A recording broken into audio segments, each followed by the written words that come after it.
नमस्कार, मी जाई माझ्या किचनमध्ये तुमच्या सगळ्यांचं स्वागत करते। चायनीज रेस्टॉरंटमध्ये गेल्यानंतर आपण जी गोष्ट हमखास ऑर्डर करतो ती म्हणजे स्प्रिंग रोल आणि तीच रेसिपी मी आज तुम्हाला दाखवणार आहे। आणि त्या स्प्रिंग रोल बरोबर खाण्यासाठी आपण बनवूया होममेड शेजवान सॉस। तर चला चालू करूया दोन्ही रेसिपीज बनवायला।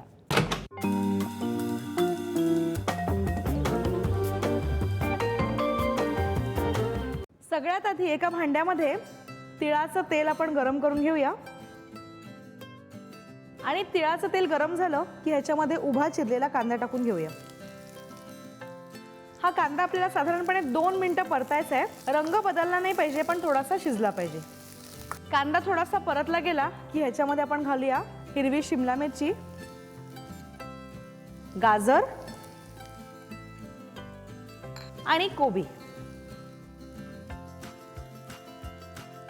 भाज्या घातल्यानंतर ह्याला एकदा मिक्स करून घेऊया आणि भाज्या मिक्स केल्यानंतर ह्याच्यामध्ये घालूया मीठ, सोया सॉस। सोया सॉसमध्ये मीठ असतं त्याच्यामुळे भाज्यांमध्ये थोडंसं कमीच मीठ घालायचं आहे। माझ्याकडे ही पांढऱ्या मिरीची पावडर आहे, ती पण मी याच्यामध्ये थोडी घालणार आहे आणि अगदी चिमूटभर साखर। ह्याला पण मिक्स करून घेऊया आणि मिक्स केल्यानंतर 2 ते 3 मिनिटं शिजवून घेऊया। भाज्या थोड्या शिजल्या की गॅस कमी करूया आणि ह्याच्यामध्ये हे बीन स्प्राउट्स घालून घेऊया। त्याचबरोबर माझ्याकडे हा पातीच्या कांद्याचा हिरवा भाग आहे, तो पण मी ह्याच्यामध्ये घालून घेणार आहे। पातीचा कांदा घातल्यानंतर मिक्स करूया आणि हे जे स्प्रिंग अनियनचं स्टफिंग आहे ह्याला एका प्लेटवर काढून घेऊया म्हणजे ते पटकन थंड होईल।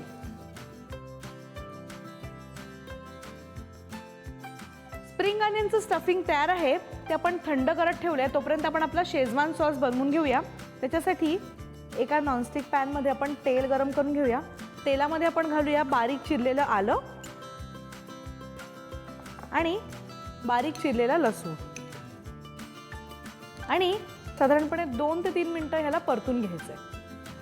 आलं आणि लसूण छान परतलं गेलं की ह्याच्यामध्ये आपण काश्मीरी मिरचीची पेस्ट घालूया आणि ह्याला तेल सुटेपर्यंत शिजवून घेऊया। साधारणपणे 4 ते 5 मिनिटं लागतील।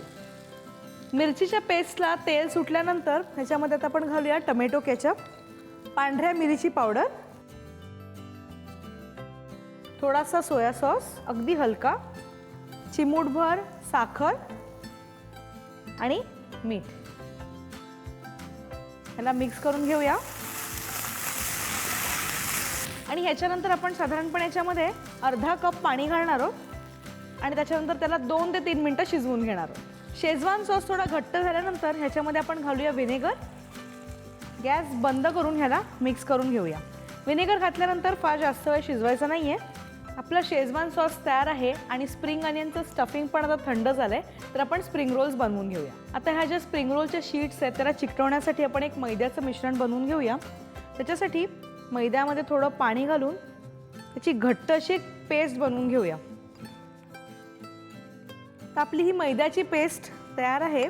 आता माझ्याकडे ह्या ज्या स्प्रिंग रोलच्या शीट्स आहेत त्याच्यापैकी आपण एक शीट अशी घेऊया आणि त्याच्या ज्या ह्या कडा आहेत त्याला आपण हे जे आपण मैद्याचं मिश्रण बनवलं होतं ते लावून घेऊया। याला आता आपण असं फोल्ड करूया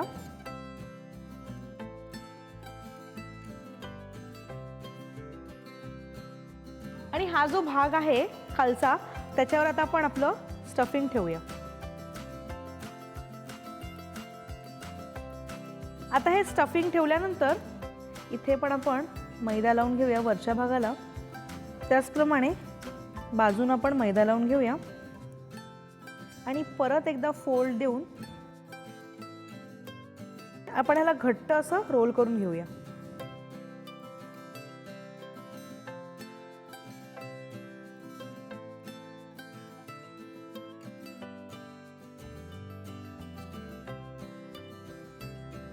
हा आपला स्प्रिंग रोल तयार आहे। अशाच प्रकारे बाकीचे पण स्प्रिंग रोल्स बनवून घेऊया। आपले स्प्रिंग रोल तयार आहेत, ह्याला गरम तेलामध्ये आता आपण तळून घेणार आहोत।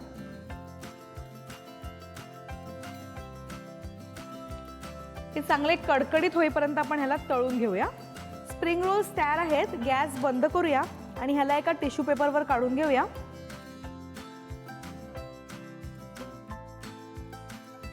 स्प्रिंग रोल आणि शेजवान सॉस दोन्ही तयार आहे।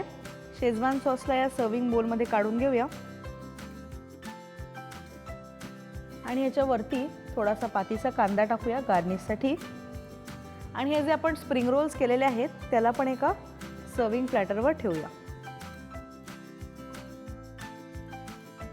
घरच्या घरी बनवता येण्यासारख्या व्हेजिटेबल स्प्रिंग रोल्स आणि शेजवान सॉस या दोन्ही रेसिपीज तयार आहेत. रेसिपी जर तुम्हाला आवडल्या असतील तर लाईक करा आणि चॅनलला सबस्क्राईब करायला विसरू नका.